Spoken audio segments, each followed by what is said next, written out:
नाज़रीन किराम अस्सलामु अलैकुम वरहमतुल्लाहि वबरकातुहू।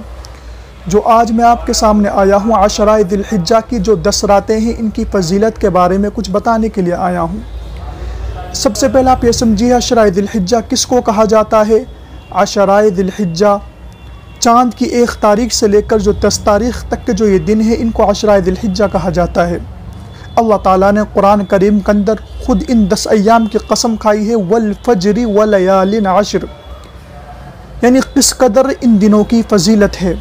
हदीस पाक का मफ़हूम है जो शख्स यौम अराफा यानी 9 तारीख ज़िलहिज्जा की 9 तारीख के दिन रोज़ा रखे कि अल्लाह के नबी ने फरमाया अल्लाह की ज़ात से उम्मीद है कि अल्लाह ताला उसके 1 साल के पिछले और 1 साल के अगले गुनाह माफ़ फरमा देंगे। किस कदर इन 10 दिनों की फजीलत हदीस के अंदर वारिद हुई हैं। और हदीस पाक के अंदर ये भी आता है कि जो शख्स इन रातों में से अगर 1 रात इबादत कर ले तो उसको शब कदर के बाकदर सवाब इनायत फरमाया जाएगा।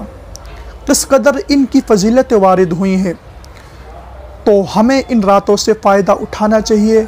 अल्लाह ताला ने हमारे लिए इन रातों को गनीमत बनाया है और हमें इनसे फ़ायदा उठाना चाहिए। अल्लाह ताला मुझे भी और आपको भी इन अय्याम की कदर करने की तौफीक नसीब फरमाए। आमीन।